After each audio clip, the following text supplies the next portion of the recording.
इस मूवी के स्टार्ट में हम एक बच्चे को देखते हैं जिसका नाम फ्रैंक है और फ्रैंक एक बहुत ही ज़हीन बच्चा है। फ्रैंक ने बहुत छोटी सी उम्र में ही एक जेट पैक बनाया है और वो अब उसे न्यूयॉर्क के एक फेस्टिवल में सेल करने के लिए आया था, लेकिन उसके जेट पैक को रिजेक्ट कर दिया जाता है क्योंकि उसका जेट पैक प्रॉपरली वर्क नहीं कर रहा था। और अपनी सारी मेहनत को वेस्ट होता देखकर फ्रैंक अब बहुत ज्यादा डिसअपॉइंट हो गया था और अब फ्रैंक उदास होकर उस जगह से बाहर आ जाता है जहाँ पर उसे एक एथीना नाम की लड़की मिलती है। वो फ्रैंक को एक लेबल पिन देती है जिसके ऊपर टी लिखा हुआ था और उसे अपने पीछे आने को कहती है। और अब वो एथीना को फॉलो करते हुए वाटर राइड लेता है और ये वाटर राइड उसे एक टनल तक पहुंचाती है जहां पर उसके बैच को स्कैन किया जाता है और उसे फिर एक लिफ्ट तक पहुंचाया जाता है। लेकिन यहाँ पर हमें पता चलता है कि ये कोई लिफ्ट नहीं है बल्कि एक टेलीपोर्ट मशीन है, यानी ऐसी मशीन जो किसी भी चीज को विदाउट ट्रेवल किए एक जगह से दूसरी जगह पहुंचा देती है। और यहाँ पर ये टेलीपोर्ट मशीन फ्रैंक को टुमारोलैंड पहुंचाती है। टुमारोलैंड में फ्रैंक हर चीज को देखकर दंग हो गया था क्योंकि यहाँ पर हर चीज हाईटेक थी। फ्रैंक को ये अब एक अलग ही दुनिया लग रही थी और अभी वो सारी चीजें नोटिस ही कर रहा था कि एक रोबोट उसका जेट पैक ले लेता है। फ्रैंक उन गार्ड्स को देखकर डर जाता है और उनसे बचकर वहाँ से भाग रहा होता है कि एक ब्रिज से नीचे गिर जाता है, लेकिन फ्रैंक का जेट पैक उसे जमीन पर गिरने से बचा लेता है। और यहाँ फ्रैंक को रियलाइज हुआ था कि उसका जेट पैक बिल्कुल ठीक हो गया था और अब वो वर्क भी कर रहा था। इसी मोमेंट पर अब इस लैंड पर उसे दोबारा एथीना मिलती है और एथीना फ्रैंक को इस लैंड के बारे में बताती है और वो उसे कहती है कि इस लैंड को टुमारोलैंड कहते हैं। अब फ्रैंक एथीना के साथ इसी लैंड में रहने लग गया था और यहाँ पर उसे बहुत ज्यादा मजा आ रहा था। वो टुमारोलैंड में बहुत सारी इन्वेंशंस करता है और अब मूवी में हमें दिखाया जाता है कि काफी साल गुजर गए हैं और अब दोबारा हम अर्थ पर एक लड़की को देखते हैं जिसका नाम केसी है। केसी के फादर नासा के एक इंजीनियर हैं और केसी जानबूझकर नासा के किसी न किसी प्रोग्राम को खराब कर देती है ताकि उसे ठीक करने के लिए नासा को उसके फादर की जरूरत पड़े और इस तरह उसके फादर की जॉब बनी रहे। लेकिन इस बार ये काम करते हुए कोई केसी को देख लेता है और इसीलिए अब केसी को अरेस्ट कर लिया जाता है। और नेक्स्ट सीन में हम देखते हैं कि जब केसी को रिलीज किया जाता है तो अब उसके सामान में बिल्कुल वैसी ही लेबल पिन थी जैसी फ्रैंक के पास थी, यानी वैसी ही लेबल पिन जैसी लेबल पिन एथीना ने फ्रैंक को दी थी। केसी जैसे ही उस लेबल पिन को टच करती है तो एकदम से वो टुमारोलैंड टेलीपोर्ट हो जाती है। अब केसी भी टुमारोलैंड पहुंचकर हर चीज देखकर बहुत ज्यादा सरप्राइज हो गई थी क्योंकि उसने भी आज से पहले इतनी एडवांस चीजें कहीं नहीं देखी थी। यहाँ हर चीज बिल्कुल डिफरेंट और एडवांस थी। केसी को ये सारी चीजें देखकर बहुत मजा आ रहा था। अभी केसी इस लैंड को देख ही रही होती है कि अचानक उसके बैच के ऊपर काउंटडाउन स्टार्ट हो जाता है जिसका मतलब था कि उस बैच की बैटरी लो हो रही है। और अब काउंटडाउन के 0 होने से केसी दोबारा अर्थ पर टेलीपोर्ट हो जाती है। केसी अपने साथ होने वाली हर चीज से बहुत ज्यादा कंफ्यूज थी। उसे बिल्कुल समझ नहीं आ रहा था कि उसके साथ असल में हुआ क्या है। उसे ये भी नहीं पता था कि वो जगह थी क्या वो मैजिकल लैंड थी। केसी के लिए ये सब कुछ बहुत ज्यादा कंफ्यूजिंग था। केसी को वो बैच मिलना और फिर उस लैंड में जाना और अचानक उसका घर वापस आ जाना। और अब केसी अपनी कंफ्यूजन दूर करना चाहती थी और इसीलिए अब वो अपने भाई के साथ मिलकर इस बैच पर रिसर्च करती है। और अब रिसर्च करने पर उन्हें एक शॉप का एड्रेस मिलता है। केसी जल्दी से अब उस शॉप पर जाती है और उस शॉप पर जाकर वो शॉपकीपर्स को वो बैच दिखाती है जो उसे उसके सामान से मिला था। यहाँ पर शॉपकीपर्स वो बैच देखकर अब बहुत ज्यादा हैरान हो गए थे और अब वो शॉपकीपर्स गुस्से में केसी से इस बैच के बारे में इन्वेस्टिगेट करते हैं। लेकिन केसी को उस बैच के बारे में कुछ भी नहीं पता था क्योंकि वो बैच तो उसे उसके सामान से मिला था। और अब जब केसी के पास उनको देने के लिए कोई जवाब नहीं होता तो वो लोग अपनी फायर गन से केसी को शूट करना स्टार्ट कर देते हैं। केसी बहुत मुश्किल से अपने आप को बचा रही होती है कि उसी दौरान अब यहाँ पर एथीना की एंट्री होती है और अब एथीना इन दोनों शॉपकीपर से बहुत अच्छे से लड़ती है और उनमें से एक शॉपकीपर को मार देती है या ये कहें कि एक शॉपकीपर को तोड़ देती है क्योंकि यहाँ पर एथीना के उस एक शॉपकीपर को खत्म करने से हमें पता चला था कि वो दोनों शॉपकीपर रोबोट्स हैं। अब एथीना और केसी दोनों जल्दी से इस शॉप से निकलने की कोशिश कर रहे थे लेकिन यहीं पर दूसरा रोबोट अपने आप को ब्लास्ट कर लेता है और वो शॉप जल जाती है, लेकिन एथीना और केसी वहाँ से निकलने में कामयाब हो जाते हैं। इसके बाद अब हम देखते हैं कि एथीना केसी को फ्रैंक के घर ड्रॉप कर चली जाती है। फ्रैंक केसी को अपने अपने घर आने से मना करता है, लेकिन फिर केसी किसी न किसी तरह फ्रैंक के घर के अंदर एंटर हो जाती है और केसी अब फ्रैंक के घर पर बहुत सारी एडवांस चीजें देखकर फ्रैंक से बहुत ज्यादा इम्प्रेस होती है। यहाँ ये सब देखते देखते अब केसी एक रूम में जाती है जहाँ पर बहुत सारी स्क्रीन्स पर कुछ न कुछ प्ले हुआ था। उन स्क्रीन्स पर फ्यूचर और पास्ट के व्यूज दिखाए जा रहे थे। केसी तो ये सब देखकर बहुत ज्यादा कंफ्यूज थी, लेकिन यहाँ पर हमें ये पता चलता है कि फ्रैंक ने कोई ऐसी इन्वेंशन की थी जिसकी वजह से वो पास्ट और फ्यूचर को देख सकता था। और अभी केसी वो सारी चीजें देख ही रही होती है कि यहाँ पर दोबारा फ्रैंक आता है और फ्रैंक उसे अपने घर से बाहर जाने को कहता है, लेकिन केसी उससे कहती है कि मैं यहाँ से तब तक नहीं जाऊंगी जब तक तुम मुझे टुमारोलैंड नहीं पहुँचा दोगे। और अब फ्रैंक उसे एडवाइस करता है कि तुम टुमारोलैंड से दूर रहो, लेकिन यहाँ पर अब केसी फ्रैंक से जिद करती है कि मुझे टुमारोलैंड जाना है। फ्रैंक के घर में इतनी सारी एडवांस चीजें देखकर केसी को ये अंदाजा तो हो गया था कि फ्रैंक टुमारोलैंड से है और अब वो फ्रैंक से पूछती है कि तुम्हें टुमारोलैंड से क्यों निकाला गया।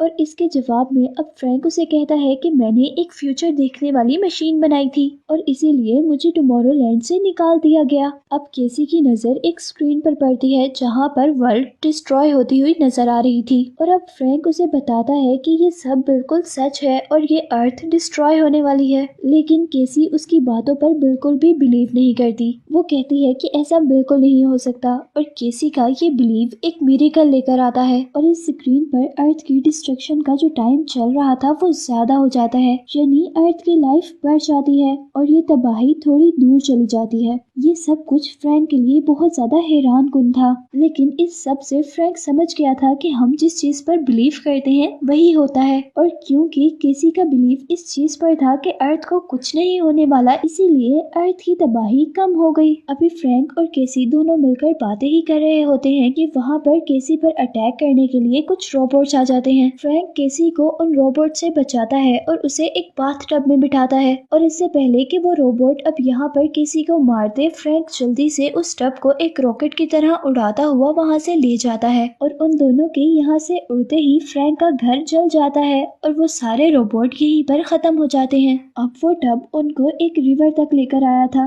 लेकिन ये रिवर टुमारोलैंड की नहीं थी बल्कि अर्थ की ही थी और यहीं इस रिवर के पास जंगल में उनको एथीना भी मिलती है। लेकिन अब यहाँ हमें पता चलता है कि फ्रैंक एथीना से नाराज है क्योंकि एथीना ने उससे अपनी सच्चाई छुपाई थी और उसने फ्रैंक को कभी भी बचपन में ये नहीं बताया था कि वो एक इंसान नहीं है बल्कि एक रोबोट है। लेकिन अब क्योंकि फ्रैंक को अर्थ पर खतरा था और उसे अब केसी को लेकर हर हाल में टुमारोलैंड पहुंचना था, इसीलिए अब उसे एथीना से बात करनी पड़ती है और अब वो तीनों एक टेलीपोर्टेशन डिवाइस की हेल्प से आईफल टावर तक पहुंचते हैं। और इस आईफल टावर पर पहुंचने पर फ्रैंक केसी को बताता है कि बहुत बड़े बड़े साइंटिस्ट ने मिलकर एक लैंड बनाई थी और वो लैंड एक फ्यूचरिस्टिक लैंड थी। और फ्रैंक केसी को बताता है कि इस लैंड को बनाने का उन साइंटिस्ट का मकसद ये था कि वो इस लैंड पर कुछ भी इन्वेंट कर सकते थे, उन्हें कोई भी उनकी इन्वेंशन से रोकने वाला नहीं था। और वो बताता है कि इन साइंटिस्ट ने उस लैंड का नाम टुमारोलैंड रखा था। और यहाँ पर फ्रैंक केसी को ये भी बताता है कि ये आईफल टावर इस शहर की खूबसूरती के लिए नहीं बनाया गया था, बल्कि ये तो एक एंटीना है जो टुमारोलैंड से फ्रीक्वेंसी कैच करता है, यानी टुमारोलैंड के मैसेजेस इस अर्थ तक लाने पर हेल्प करता है।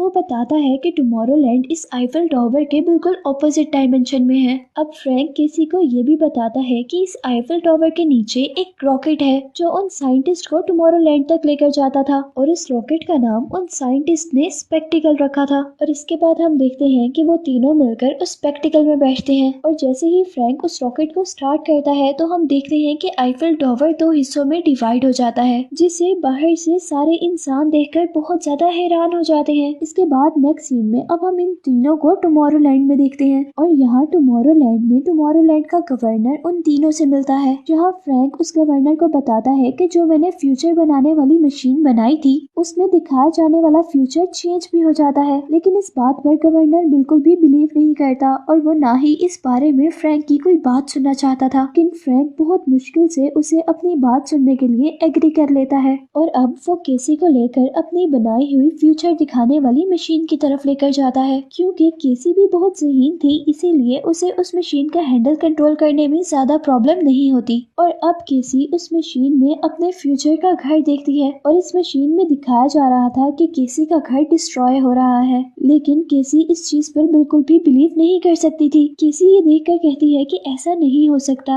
और उनके देखते ही देखते वहाँ पर फ्यूचर सच में चेंज हो जाता है और फ्यूचर में केसी का घर बिल्कुल वैसा ही हो जाता है जैसा आज था, यानी अर्थ पर फ्यूचर में होने वाली तबाही रुक गई थी। ये सब कुछ अपनी आंखों से देखने के बाद भी गवर्नर को फ्रैंक की बातों पर यकीन नहीं हो रहा था और अब वो गवर्नर फ्रैंक से कहता है कि अर्थ का क्लाइमेट दिन ब दिन खराब होता जा रहा है और अर्थ के लोगों को इस चीज का बिल्कुल भी एहसास नहीं है और वो कहता है कि अर्थ 2 महीने के अंदर अंदर ही खत्म हो जाएगी। और ये बात कहने के बाद गवर्नर उन तीनों को यानी केसी, एथीना और फ्रैंक को जेल में डलवा देता है और जेल में बैठे हुए एथीना इस सारी सिचुएशन की मिस्ट्री सॉल्व कर देती है। वो कहती है कि फ्रैंक ने जो मशीन बनाई है उसमें वाकई फ्यूचर बिल्कुल सच दिखता है, लेकिन वो कहती है कि फ्यूचर में वही होता है जिस बात पर हम बिलीव करते हैं और वो अब कहती है कि फ्रैंक की बनाई हुई इस मशीन के मैसेजेस किसी न किसी तरह से अर्थ पर जा रहे हैं और अब अर्थ के लोगों ने इस बात पर बिलीव कर लिया है कि अर्थ डिस्ट्रॉय हो जाएगी और इस बात का किसी सोल्यूशन बताती है कि अगर हम अर्थ पर नेगेटिव मैसेजेस जाने से रोक दें तो इंसान पॉजिटिव सोचने लगेंगे और उनकी पॉजिटिव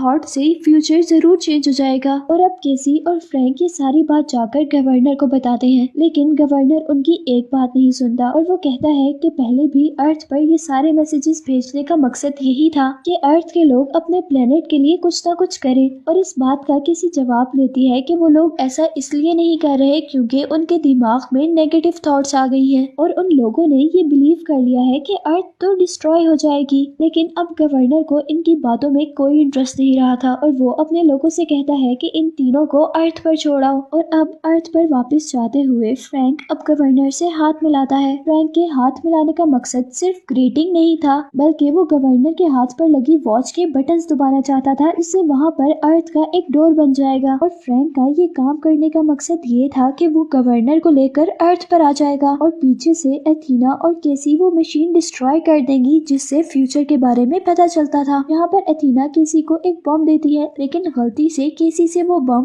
अर्थ की साइड पर गिर जाता है, जिससे बचने के लिए अब गवर्नर और फ्रैंक दोबारा जल्दी से टुमारोलैंड के अंदर आ जाते हैं और अब उनकी फाइट टुमारोलैंड में होती है। जहाँ पर अब जब गवर्नर और फ्रैंक लड़ रहे थे कि तभी एथीना फ्यूचर मशीन में देखती है कि गवर्नर फ्रैंक को शूट करने वाला है और वो जल्दी से फ्रैंक के आगे आ जाती है, जिसकी वजह से फ्रैंक उस गोली से बच जाता है और वो गोली एथीना को लग जाती है और इस गोली लगने की वजह से एथीना का ऑपरेटिंग सिस्टम बिल्कुल खराब हो जाता है। दूसरी तरफ हम देखते हैं कि उस गवर्नर के ऊपर एक हैवी मेटल डोर गिरता है और अब जल्दी से केसी गवर्नर के पास जाती है और उससे उसकी गन छीन लेती है। यहीं दूसरी तरफ अब हम दोबारा फ्रैंक और एथीना को देखते हैं और यहाँ वो खत्म होती हुई रोबोट एथीना फ्रैंक से कहती है कि मेरा डिस्ट्रक्टिव बटन ऑन कर दो और मुझे उस मशीन तक ले जाओ और अब फ्रैंक ऐसा करने के लिए अपने बचपन में बनाया हुआ वो जेट पैक ऑन करता है और फ्रैंक एथीना को उस फ्यूचर दिखाने वाली मशीन तक ले जाता है और यहाँ अब उस रोबोट के साथ साथ वो टाइम टेलिंग मशीन भी खत्म हो जाती है और वह मशीन नीचे आकर गवर्नर पर गिरती है जिससे गवर्नर भी खत्म हो जाता है। इसके बाद हम मूवी के मिड क्रेडिट सीन में देखते हैं कि केसी अब दोबारा अर्थ पर अपनी फैमिली से मिलने के लिए जाती है और यहाँ पर हमें पता चलता है क्योंकि केसी के भाई और फादर दोनों इंजीनियर थे इसीलिए उनको भी टुमारोलैंड में आने की इजाजत मिल जाती है। और अब मूवी के लास्ट सीन में हम देखते हैं कि फ्रैंक और केसी इस टुमारोलैंड के गवर्नर हैं। वो अर्थ के बहुत से ऐसे लोगों को टुमारोलैंड तक लेकर आते हैं जिनमें टैलेंट था, जो कुछ ना कुछ नया बनाना चाहते थे, जो कुछ इन्वेंट करना चाहते थे। और यहीं पर हम देखते हैं कि अब वो टाइम भी गुजर गया था जिस टाइम के अंदर अर्थ ने डिस्ट्रॉय होना था, लेकिन अर्थ डिस्ट्रॉय नहीं हुई थी सिर्फ इसलिए क्योंकि अब लोगों ने इस बात पर बिलीव कर लिया था कि अर्थ डिस्ट्रॉय नहीं होगी। और यही सब दिखाते हुए ये मूवी एंड हो जाती है।